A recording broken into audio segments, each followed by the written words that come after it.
Kalau itu saja dimaui oleh Al-Quran, sudah cukup. Kitab itu sudah berakhir, Taurat, Injil jatuh. Maka apa yang kita lakukan sekarang? Nggak pakai kitab suci, tapi pendapat profesor, pendapat doktor. Dibuat kejar-kejaran dengan Quran. Lebih ngeri lagi sebenarnya. Dibuat eksis. Padahal konsep tentang kita bersyukur menerima Al-Quran artinya mengakhiri pandangan dan pendapat dari pihak manapun, dari siapapun, untuk eksis, bahkan melebihi eksisnya Al-Quran. Itu harus berakhir, wis cukup. Kecuali karena masalah Arab tesis, aturan, skripsi, maka lihat pendapat orang Perancis tentang Quran. Tapi itu nggak sepenting itu ya. Sampai di situ khutbah ini berlanjut kepada pemahaman kita pada situasi Nabi Muhammad, Nabi kita ini. Sebagaimana kemarin dijelaskan, ini kan berawal dari semakin memuncaknya kampanye bahwa klaim Muhammad sebagai Nabi itu bohong. Kampanye orang-orang Mekah. Iki nyangkin waktu, nyangkin edan Muhammad.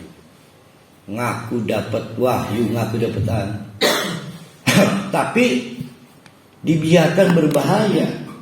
Setiap saat diumumkan alhamdulillah telah masuk Islam Rohali bin Yahya. Anu manipun Islam, anu manipun Islam, mengerikan. Jadi namanya masrumin, menjamur. Maka Abu Jahal dan Abu Lahab mengambil konsultan itu dari Madinah untuk menguji seberapa benarnya klaim Muhammad sebagai Nabi. Maka dilakukanlah tes itu. Soal pengetahuan standar untuk seorang Nabi, kudu urus cerita-cerita ini. Ternyata bayangkan Nabi gak bisa ngejawab.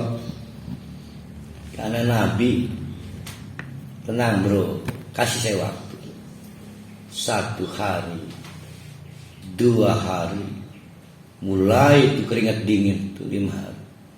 Pertanyaannya ini soal gengsi atau soal apa ini? Soal ini kan maaf, pakai bahasa ambisi ya.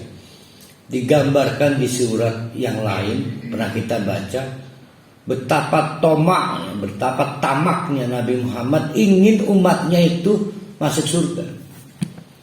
Ambisinya terlalu besar. Ya, sehingga kadang-kadang di luar batas-batas kemanusiaan. Misal apa?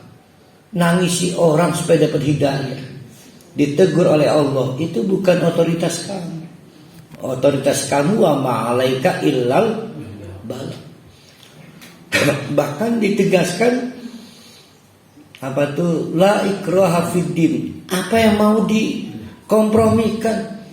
Sudah cukup jelas ini Islam, yang lain bukan Islam. La ikraha fiddin, jangan dipaksa-paksa. Enggak usah dipaksa, itu maksudnya bukan dengan kekerasan. Jangan dikompromikan. Tahu udah jelas mana yang kafir dan mana yang. Tapi begitulah Nabi kita itu. Ngoyo ngototnya luar biasa sampai di luar batas-batas kemanusiaan. Ketika dites untuk menceritakan 2 kisah yang menjadi standar umum kenabian, rupanya Nabi belum punya pengetahuan.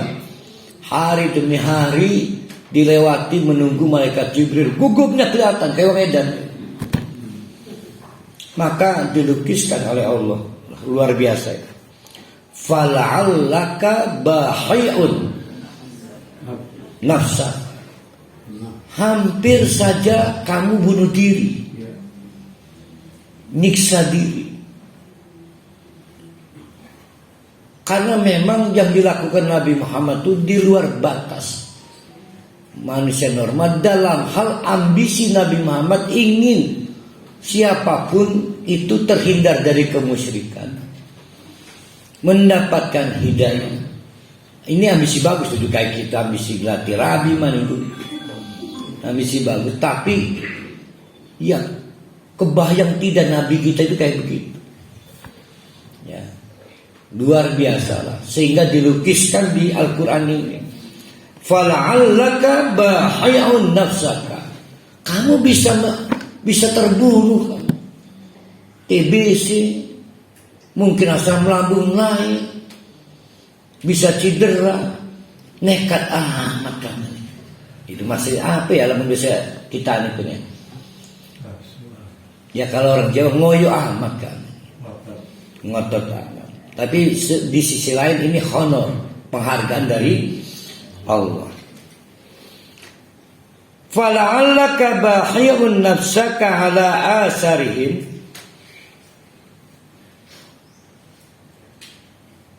Begitu ngoyonya kamu hai Muhammad untuk merespon pembicaraan mereka yang tidak senang pada kamu. Asal illam yu'minu bihadal hadis asabat. Kalau saja mereka itu tetap tidak mau percaya kepadamu, maksudnya apapun yang disampaikan Nabi Muhammad, maka mereka itu apa itu? Sia-sia lah.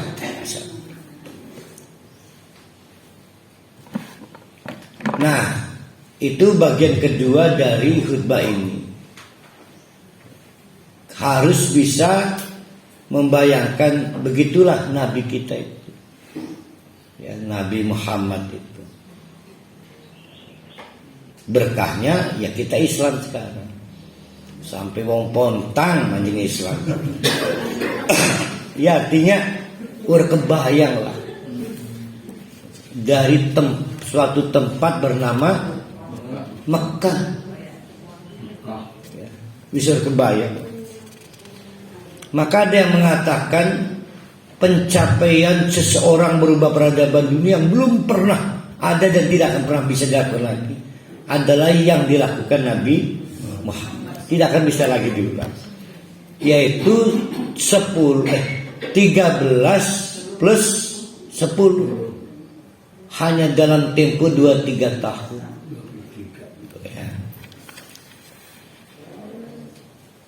Inna ja'alna ma'alal ardi zinatan lah. Mulai kita masuk. Kita udah punya 2 modal ya. Satu, harga yang tinggi untuk Al-Quran harus kita terima. Yang kedua, pejuang dakwah yang tidak ada tandingan bernama Nabi Muhammad. Udah punya 2 modal kita. Sekarang realitanya Allah itu menjadikan dunia ini jebakan. Buneng Yati Endah mau ke surga. Jalannya lewat mana? Lewat dunia kan? Nggak bisa ke surga tanpa dunia dulu. Maka Nabi Adam harus turun dulu ke bumi. Sampai dunia malah keberak-berak terpesona dengan apa yang ada di dunia, berkalingan bahwa itu adalah jalan menuju akhirat. Keburu betah di dunia.